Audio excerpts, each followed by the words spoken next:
गायत्र्यास्तु परम नास्ते।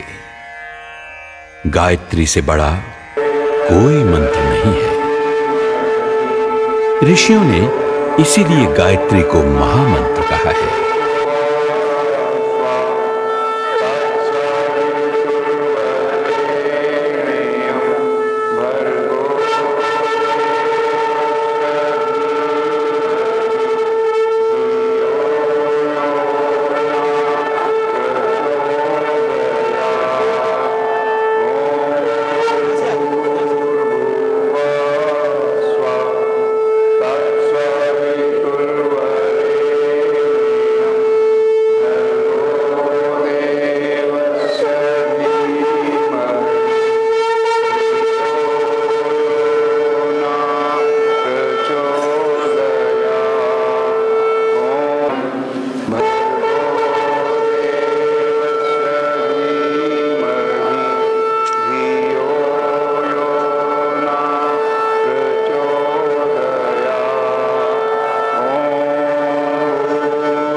धन्यवाद सतपाल जी।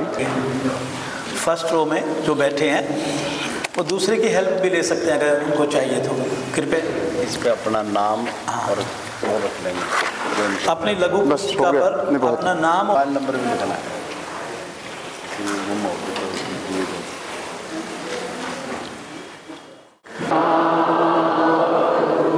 सहनो भुनक्तु सह वीर्यं करवावहै तेजस्विनावधीतमस्तु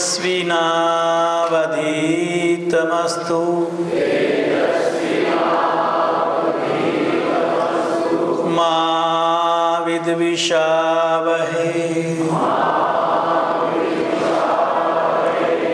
ओम शांति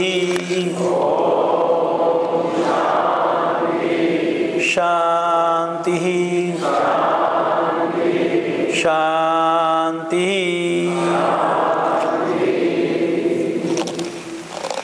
हे परमपिता की विद्या हम सभी को विद्या प्राप्ति का सामर्थ्य प्राप्त हो। हम सभी की विद्या तेजस्वी हो। हम कभी भी एक दूसरे के विरोधी ना बने। सभी को आदिभौतिक, आदिदैविक एवं आध्यात्मिक तीनों प्रकार की शांति प्राप्त हो।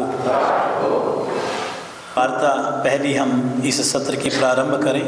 कुछ बातें जो कि जिनका हमें पालन करना चाहिए वो आप नोट कर लेंगे, जो आपके मतलब की बात है। यह शिविर एक चित्त शुद्धि साधना शिविर कहलाएगा, जो मेरी साधना को अंतरंग करने वाला होगा, मुझे बाहर से भीतर ले जाने वाला होगा। का पालन करना बहुत जरूरी होता है। जैसे जितने भी शिक्षार्थी होंगे वो अपने पंजीकरण कार्ड को गले में पहन करके रखेंगे दिन भर। रात्रि में विश्राम के समय आप अपना पंजीकरण कार्ड निकाल करके अपने सिरहाने या अपने बैग में रख लेंगे। अगले दिन प्रातः फिर उसे धारण कर लेंगे। मात्र केवल सुबह साधना के दौरान आप इस कार्ड को निकाल के आसन पर रखेंगे, अन्यथा दिन भर ये आपके गले में रहेगा। डायरी और पेन आपके साथ रहना चाहिए ताकि महत्वपूर्ण बातें आप नोट कर पाएं। मंच संचालक समय का ध्यान रखेंगे। अगर कहीं समय ज़्यादा हो रहा है तो हल्का सा इशारा करना है ताकि वक्ता जो है ना अपनी बात को शीघ्रतम शीघ्र पूरा करने का प्रयास करे। पूरा प्रयास करना है।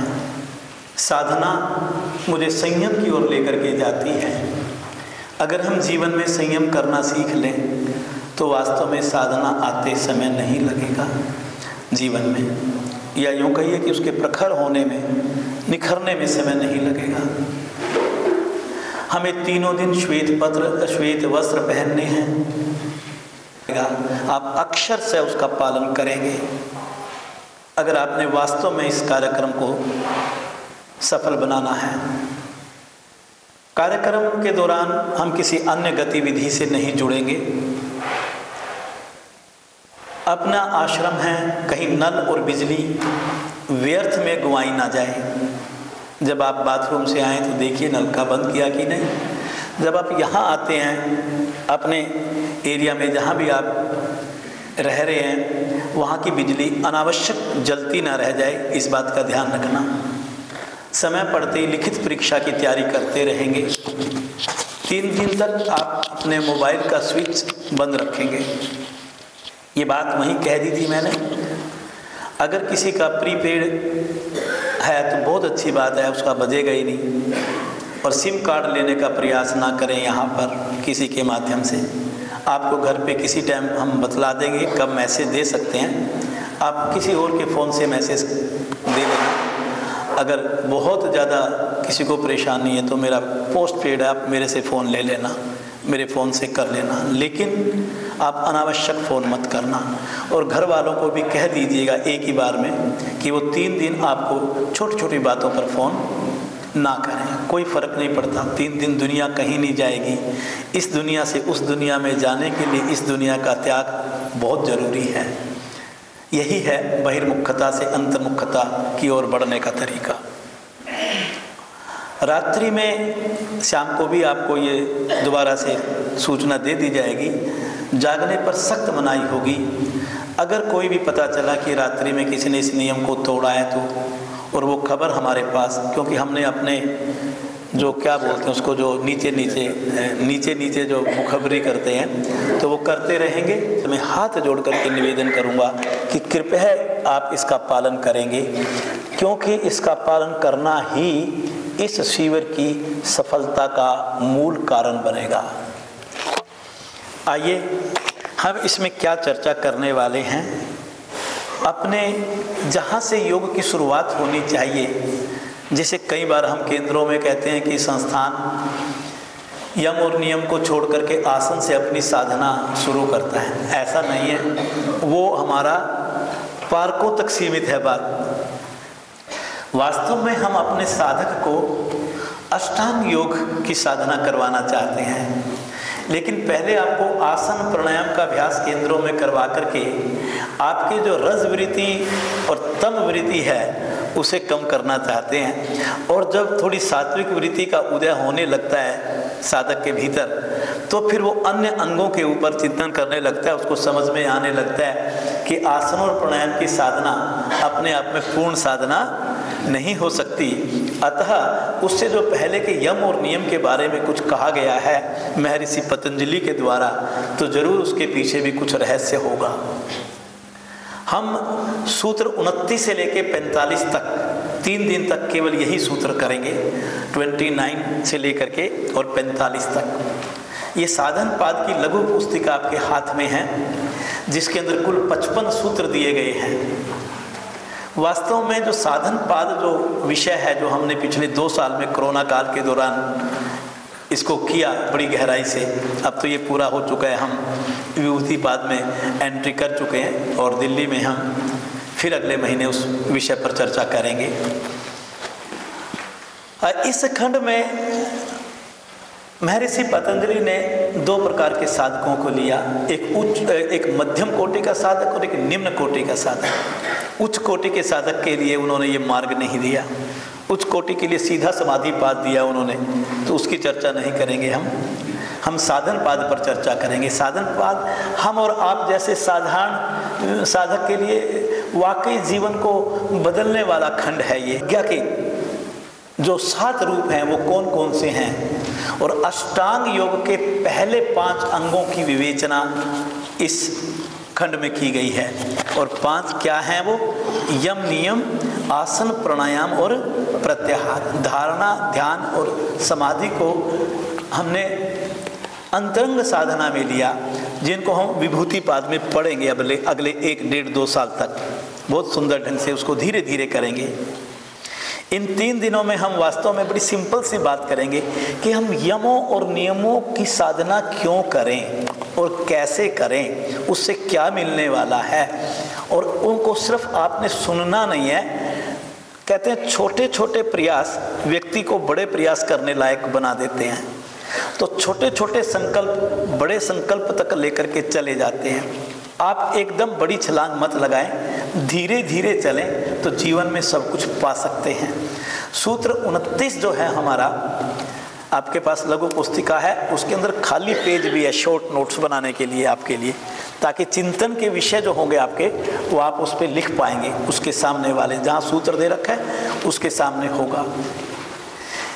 उसमें एक सूत्र आता है यम 29, यम, नियम, आसन, प्राणायाम, प्रत्याहार, धारणा, ध्यान, समाधियो, अष्ट अवंगानी।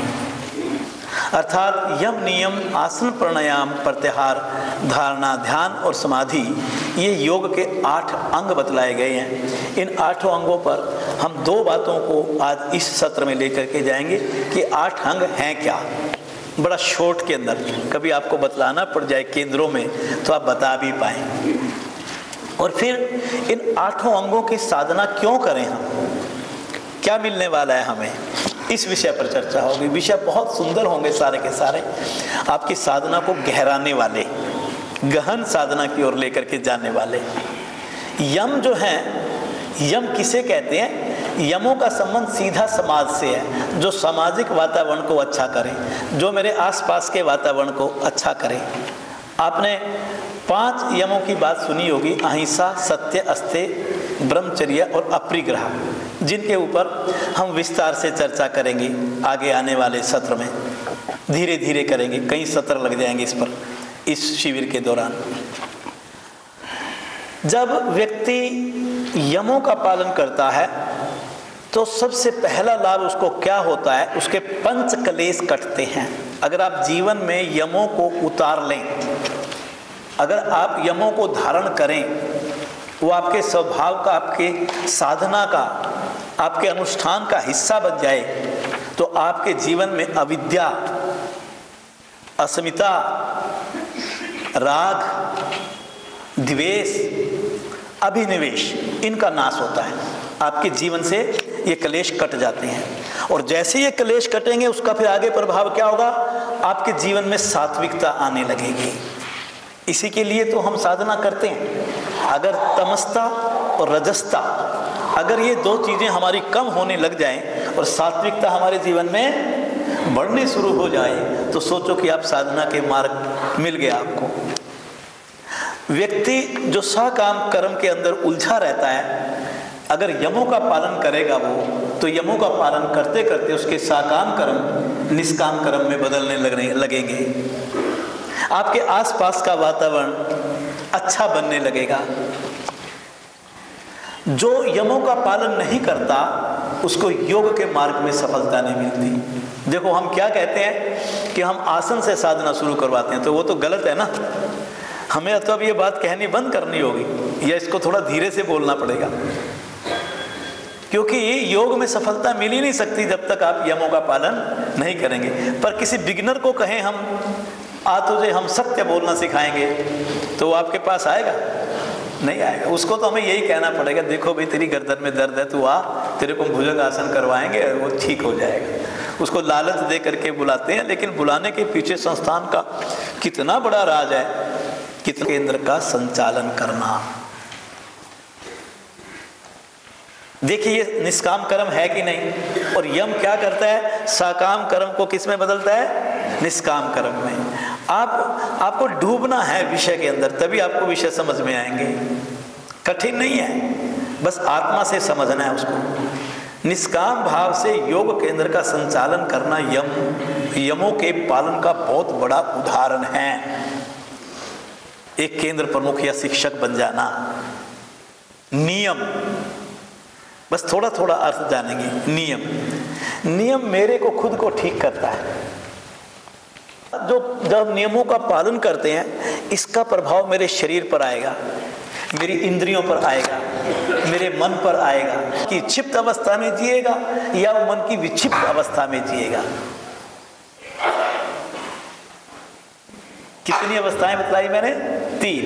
मूढ़, आलसी, प्रमादी, उल्टे काम करना, निकृष्ट कार्य करना, निकृष्ट जीवन है ये कौन है? जिसके भीतर रजोवृत्ति और तमोवृत्ति ज्यादा है। जब आप नियमों का अनुष्ठान करते हो तो ये रजगुण और तमगुण आपके दबने लगते हैं, तिरोहित होने लगते हैं और सत्व गुण की वृद्धि बोलो बढ़ने लगती है। और तो जैसे सत्व गुण की वृद्धि होगी, आप बहिर्मुखी से बोलो अंतर्मुखी होना शुरू हो जाओगे।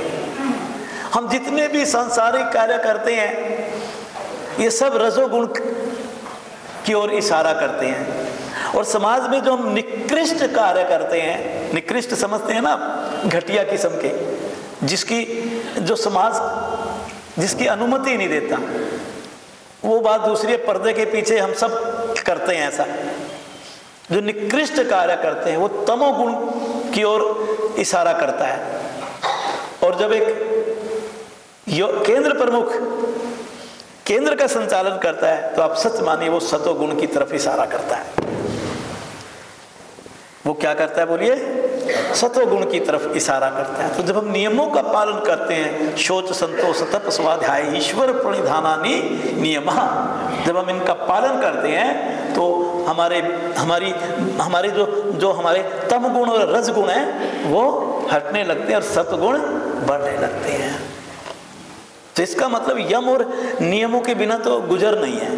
हाँ, साधना अनुष्ठान योग की करनी है हमें, जिसमें अगला आता है आसन।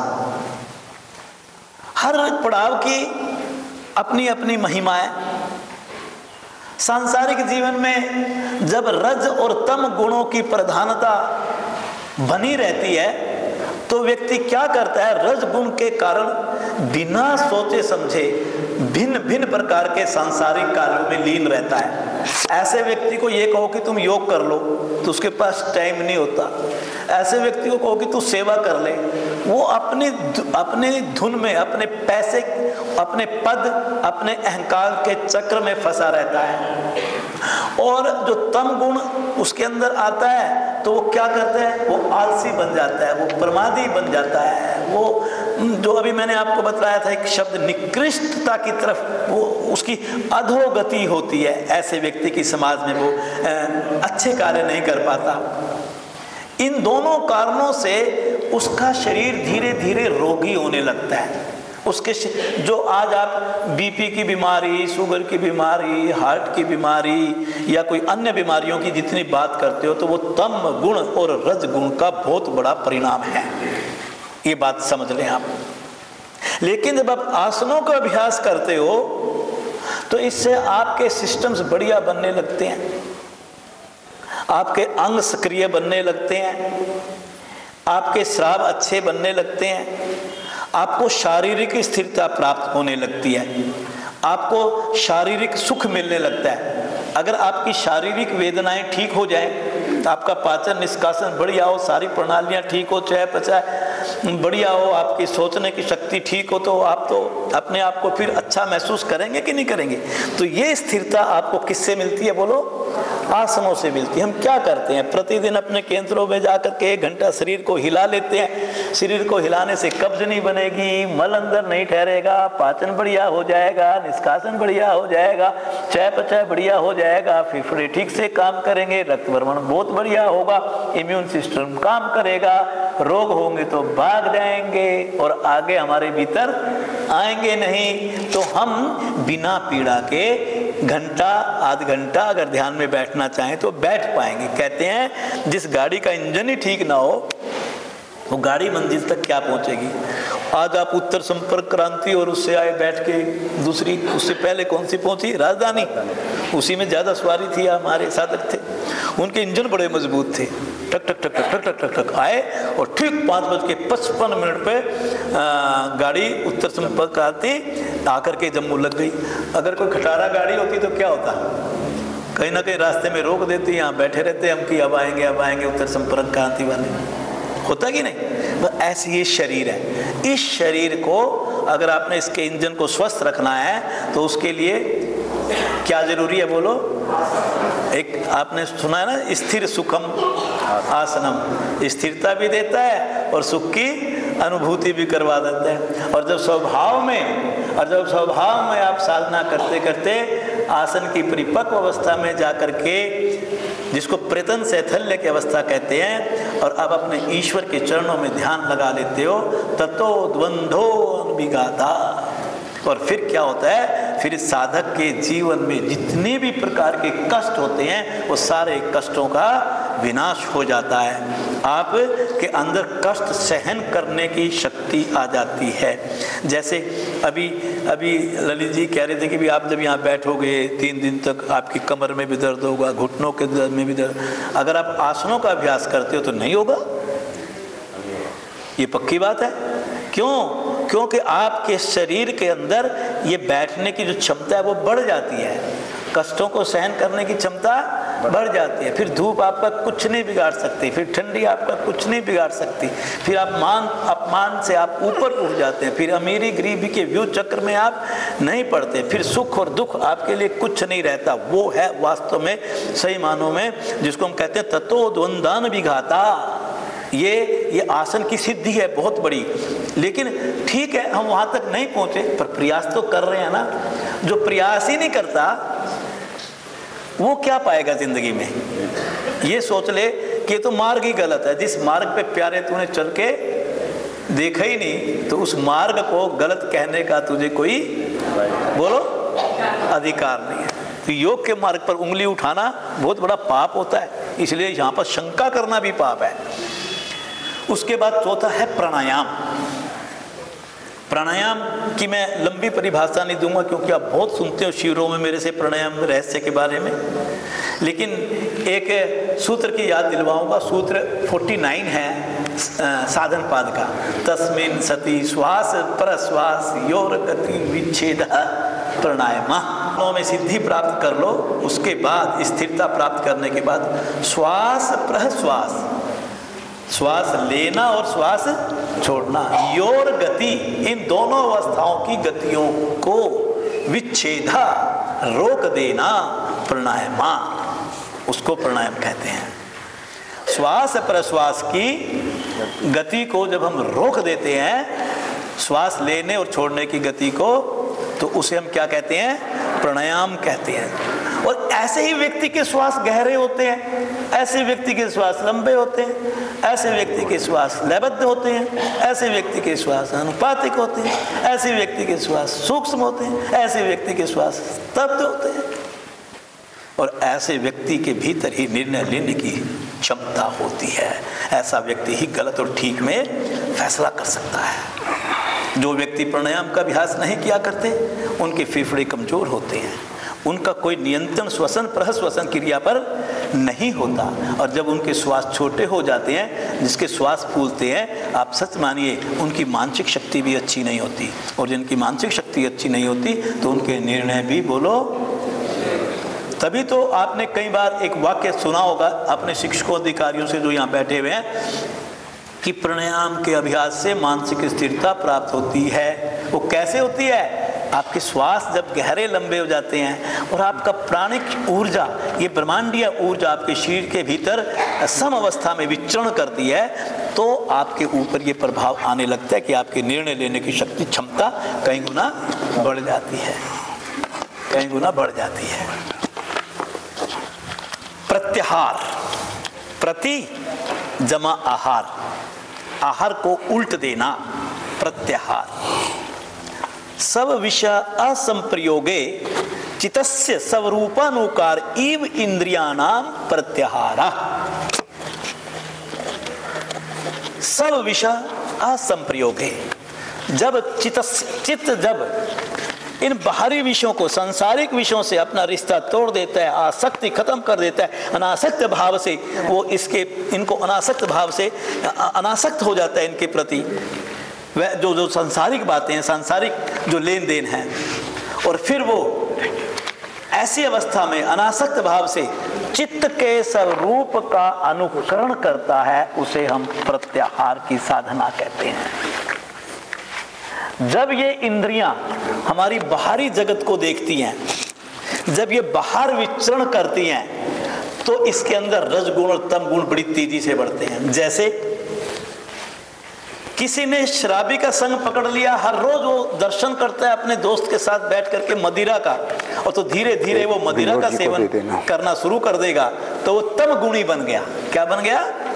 और मैं किसी अपने अमीर दोस्त के साथ रहता हूं, मेरे भीतर भी अमीर बनने की भूख पैदा हो गई, और अब मैं दिन रात सिर्फ धन कमाने की ही चेष्टा रखता हूं और कोई मेरी इच्छा रहती नहीं। तो मेरे अंदर कौन सा गुण बढ़ गया? रजस गुण बढ़ गया। कौन सा गुण बढ़ गया? रजस गुण बढ़ गया। तो ये मेरी जो इंद्रियां हैं, जब ये बाहरी दुनिया को देखती हैं, जो देखती हैं वही ये मेरे चित्त को दिखाती हैं। जो ये देखती हैं, बोलो, वही मेरे चित्त को दिखाती हैं, और फिर मेरे भीतर वैसे ही संस्कार बनते हैं, वैसे ही भाव बनते हैं, वैसे विचार बनते हैं, वैसी इच्छा बनती है, वैसी क्रिया बनती है, और जैसी क्रिया बनती है वही मेरा समाज में व्यवहार बन जाता है, वही मेरा व्यवहार। कितना बड़ा खेल है ये इन इंद्रियों का। लेकिन प्यारे, जिस दिन तू साधना करते हुए इन इंद्रियों के दरवाजे बंद करना सीख जाएगा, इससे बड़ी कोई साधना नहीं हो सकती। तो इसके बाहर के दरवाजे बंद करके इनके दरवाजे जिस दिन तू भीतर की ओर खोल देगा, तो बाहरी आकर्षण बहुत छोटा रह जाएगा। भीतर के आकर्षण से बड़ा कोई आकर्षण हो नहीं सकता। जिस दिन तुझे उस सत्ता की शक्ति अपने भीतर आकर्षण रूप में पैदा करके तुझे मोहित कर देगी अपने ईश्वर के प्रति, तो उस दिन तेरी प्रत्याहार की साधना सिद्ध हो जाएगी। उस दिन यही चित्त जो इंद्रियों को बाहरी इच्छाएं पैदा होने के कारण बाहर की ओर दौड़ाता है, तो यही चित्त तुझे, ये मधुमक्खी में जो रानी मक्खी होती है ना, ये चित्त वो रानी मक्खी है, और जैसे इंद्रियां अंतर्मुखी होगी, ये तुझे अपने ईश्वर की तरफ लेकर के जाएगा। इंद्रियां चित्त को बाहर की ओर आकर्षित करती हैं। इंद्रियां चित्त को जो दिखाती हैं, चित्त वही देखता है, और वही वो आत्मा को दिखाने लग जाता है। आत्मा भी फिर असमंजस में फंस जाती है, और हम भोग की तरफ बढ़ जाते हैं। लेकिन जब प्रत्याहार की साधना करते करते हमारी इंद्रियां अंतर्मुखी होती है, हमारे भीतर सत्व गुण और मानसिक स्थिरता बढ़ने लगती है, तो वह मुझे धारणा की ओर लेकर के जाती है। धारणा क्या है? अंतरंग साधना है। क्या है? अंतरंग साधना का पहला पड़ाव है। अतः प्रत्याहार की साधना मुझे बाहर से भीतर की ओर ले जाने वाली साधना है। बाहर से भीतर की ओर ले जाने वाली साधना है। धारणा का सीधा अर्थ है एकाग्रता। एकाग्र का मतलब होता है ठहर जाना, ठहराव पैदा करना, स्थिर हो जाना। यहाँ किसको स्थिर कर रहे हैं आप? मन को स्थिर कर रहे हैं। मन को किसी एक विषय में ठहरा देना धारणा है। लेकिन धारणा यहाँ अबंध नहीं है। अगर आपको किसी मच्छर ने काट लिया, अगर आपके मन में कोई थॉट आ गया, अगर आपको खुजली हो गई, तो आपकी धारणा भंग हो जाती है, क्योंकि ये प्रारंभिक अवस्था है। आप में से ज़्यादा हम जब भी बैठते हैं ध्यान में, कभी आप कल्पना कीजिए, जैसे आप घर में ध्यान में बैठोगे, हल्की सी कोई आवाज़ आई तो आपका थॉट ध्यान से हट करके कहाँ चला जाएगा? आवाज़ के ऊपर। इसको बोलते हैं कि आप धारणा का अभ्यास तो कर रहे हो, पर धारणा बार बार दूसरे विचार आने से या परिस्थितियाँ बदलने से धारणा भंग होती रहती है। धारणा क्या होती रहती है? इसमें अवरोध आता रहता है। इसमें क्या आ जाता है? लेकिन ये मन के वशीकरण करने का एक सुंदर मार्ग है। ये अंतरंग साधना की पहली सीढ़ी है, पहला पड़ाव है। इसे ध्यान की पूर्व अवस्था कहा गया है। यहीं से ही त्रिपुटी का उदय होता है। यहीं से ही, बोलिए, त्रिपुटी क्या होता है? ध्याता, ध्यान और ध्येय, 3 शब्द बोले हैं मैंने। ये ध्याता होता है ध्यान करने वाला, ध्यान वह जो आप कर रहे हैं, ध्येय वह जिसका ध्यान कर रहे हैं। ये तीनों अगर मिल जाएं तो प्रारंभिक अवस्था में ये धारणा कहलाती है, और दूसरी अवस्था में जब इसकी परिपक्व अवस्था में पहुंच जाते हो, जब ये धारणा अभंग धारणा बन जाती है, अब आपको बाहर की आवाजें आपका कुछ बिगाड़ नहीं सकती, दूसरा विचार आ नहीं सकता, केवल अब आप ध्येय के साथ टिक गए, वहां पर ठहर गए आप, उसे ध्यान कहते हैं। ध्यान अभंग धारणा का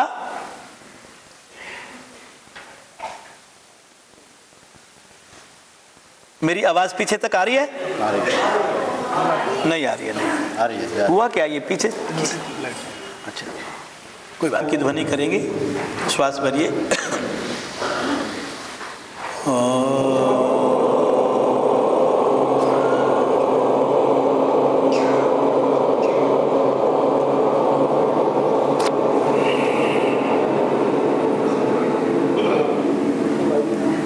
सामान्य होकर बैठेंगे। धारणा की प्रकाष्ठा ही ध्यान है। धारणा और ध्यान अलग अलग नहीं है। अभी आपको बताया एकाग्रता धारणा है, अभंग एकाग्रता ध्यान है। ध्यान में जो हमारी विवेक वृत्ति होती है वो हमारी सभी वृत्तियों को तिरोहित कर देती है, और फिर वस्तु, देश, काल से परे होकर के साधक जब अभंग एकाग्रता को प्राप्त करता है तो वह अभंग एकाग्रता केवल एक दिव्य बिंदु पर होती है।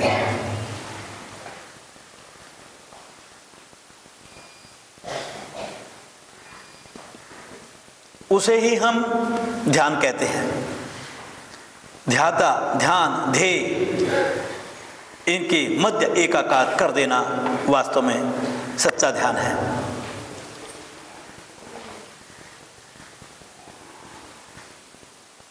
इसी की अगर और आगे साधना बढ़ा दें हम,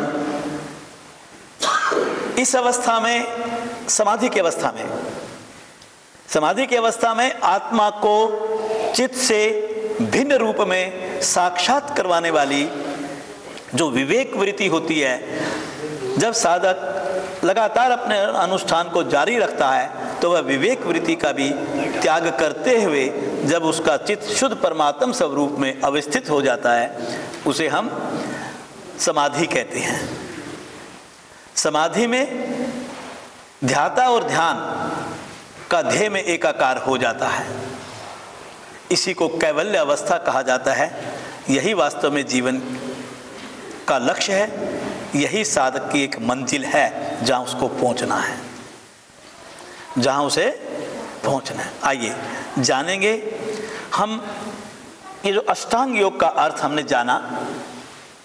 आवाज पीछे तक पहुंच रही है? चलिए, बहुत अच्छी बात है। अष्टांग योग की साधना हम क्यों करें?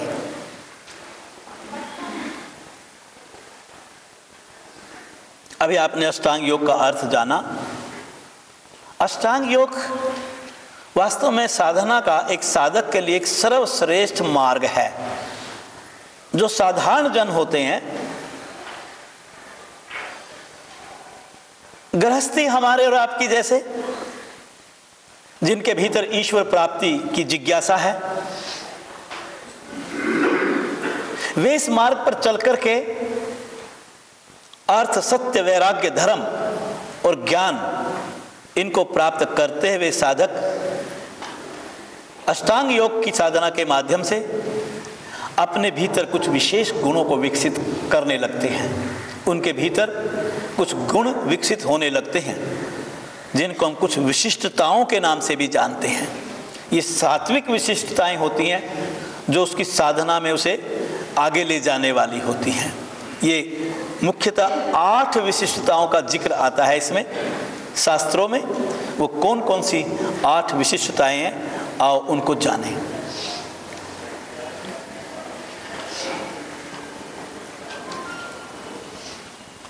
सम्यक दृष्टि,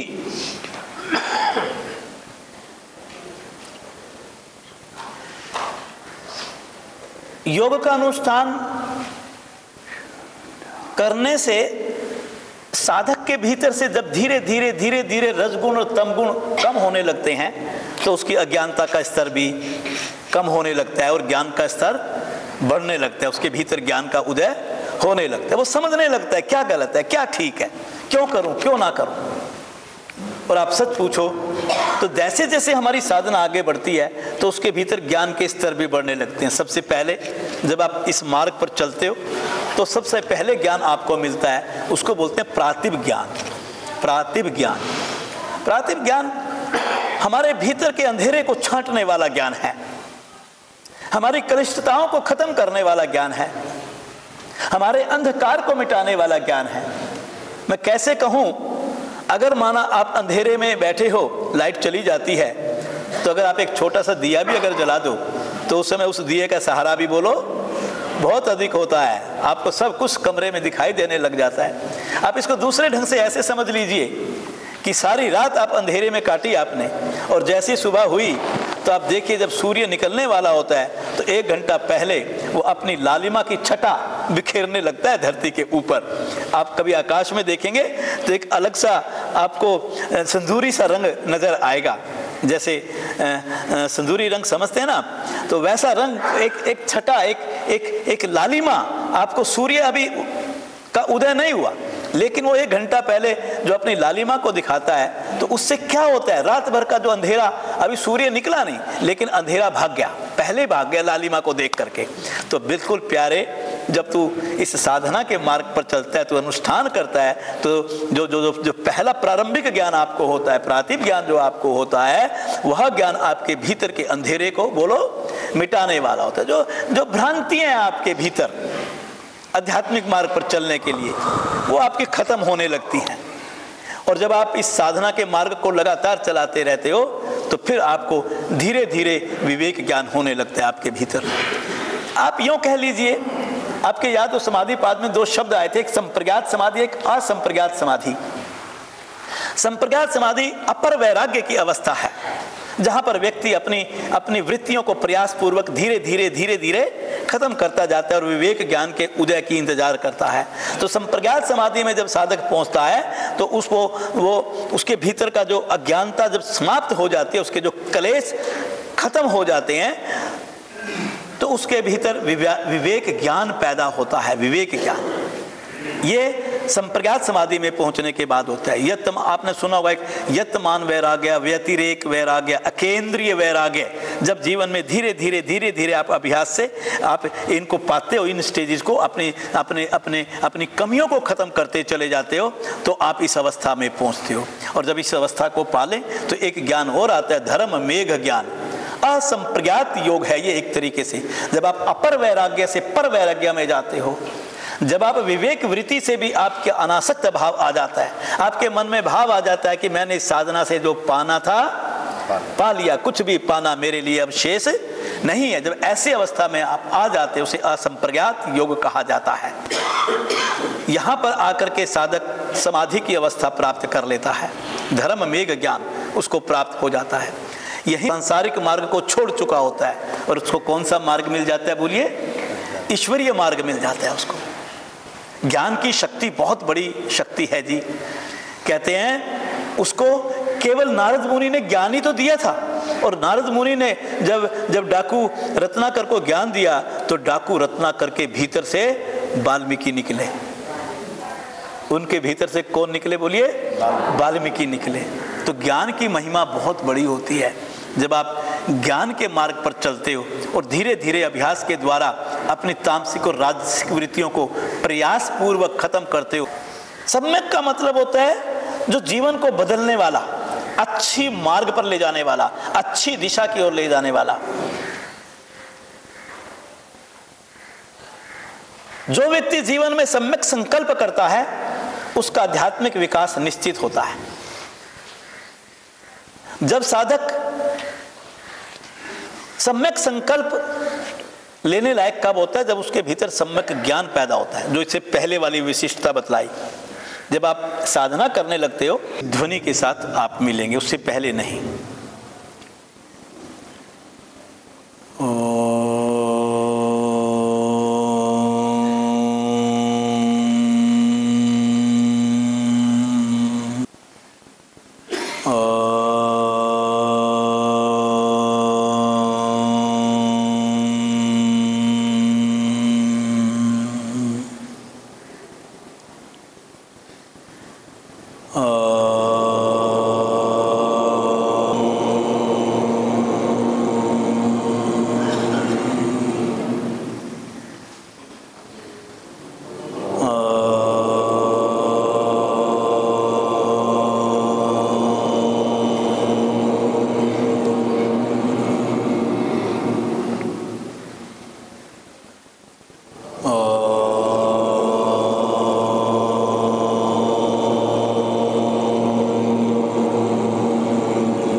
शांत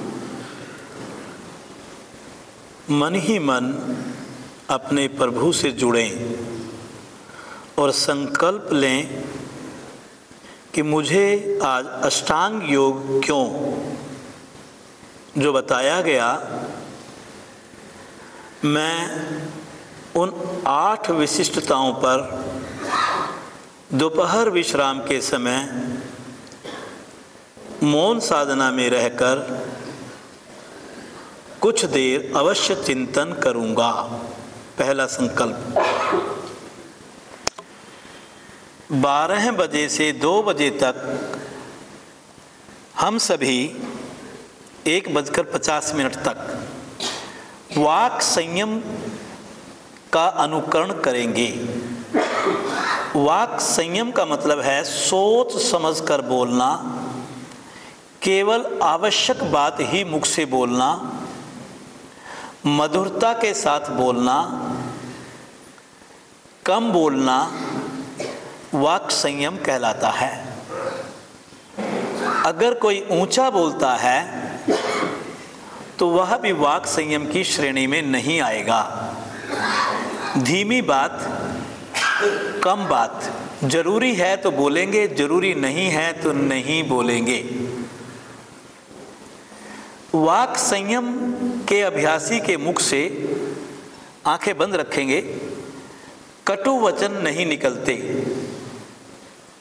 वाक संयम के अभ्यासी का क्रोध धीरे धीरे शांत होने लगता है, अंतर विरोध खत्म होने लगते हैं, झगड़े की संभावना कम होती है, मन शांत रहता है, दूसरों के प्रति दुर्भावना नहीं पनपती। वाक संयम से मेरे चित्त की शुद्धि होती है। मैं जितने बजे यहाँ से फ्री होऊंगा तब से 1:50 तक वाक संयम का अभ्यास करूँगा। यहाँ से फ्री होने के बाद हम लघु शंका जा पाएंगे।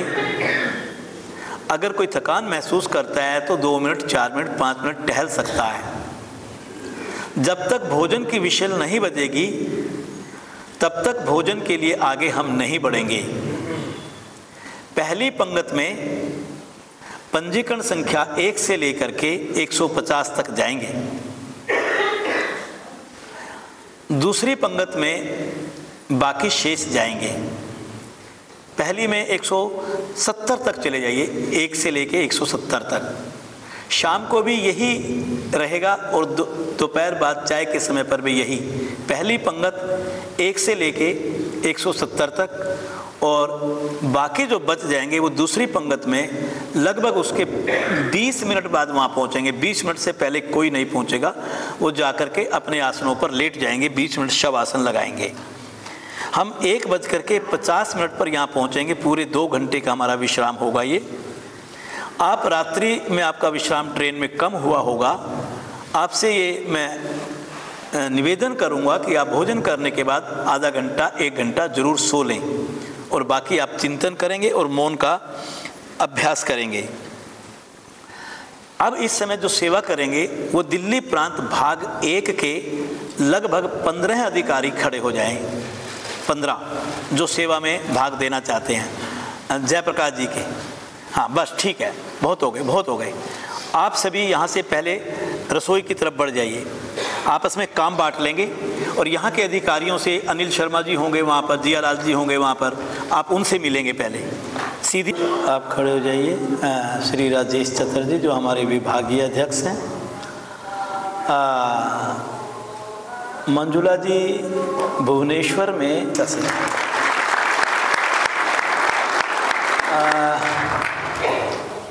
आप पहले जिले की मंत्री थी, करने की सदस्य हैं श्रीमती तरलिका बेन, अहमदाबाद से हैं, गुजरात प्रांत से। राजस्थान से हमारे जो भी योग परिवार के ध्यान प्रेमी आए हैं,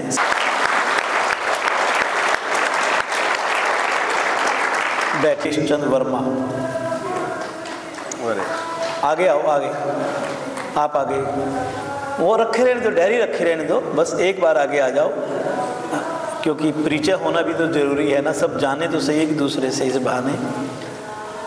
उत्तर प्रदेश से बाकी पवन जी भी आए हुए हैं, पवन जी, और बाकी और भी उत्तर प्रदेश से जो आए हैं, पूर्वी से कोई और आया? 13 लोग, 13 के 13 लोग खड़े हो जाइए उत्तर प्रदेश पूर्वी से। वो मिल रहा है, खूब स्वागत कीजिए, तालियां बजा के, तालियां बजाइए ना।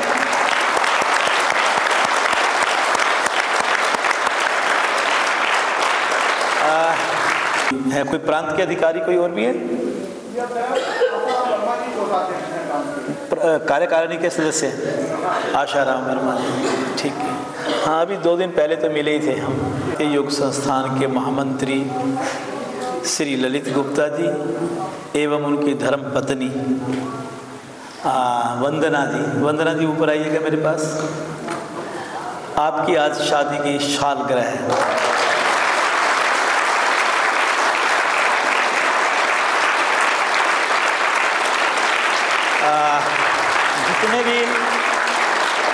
जितने भी केंद्रीय कार्यकारिणी के सदस्य हैं, और मंजुला जी आप भी ऊपर आ जाइए, तरलिका जी आप भी ऊपर आ जाइए, और केंद्रीय कार्यकारिणी के सदस्य सभी ऊपर आ जाइए।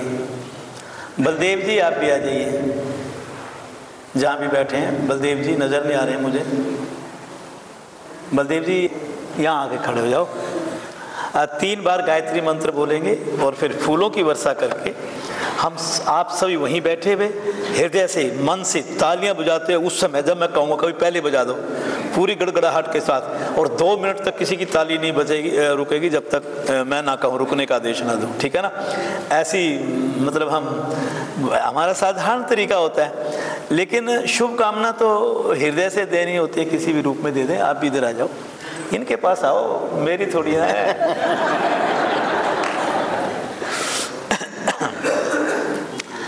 3 बार मेरे साथ मिलकर के सब गायत्री मंत्र बोलेंगे, फिर उसके बाद हाँ आप सबको दे दीजिए थोड़ा थोड़ा फूल।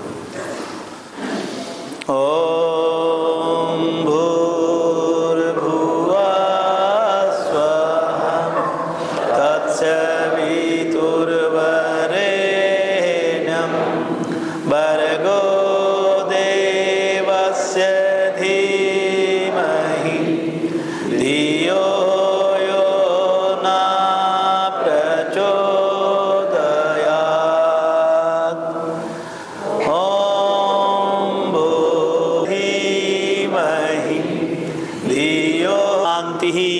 शांति शांति।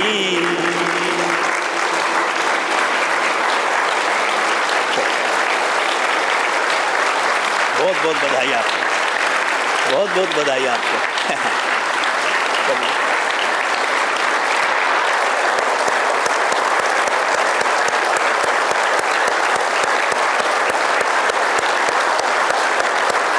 हम सब की तरफ से इस जोड़ी को बहुत बहुत शुभकामना, भगवान से प्रार्थना करते हैं हम सामूहिक रूप में कि आप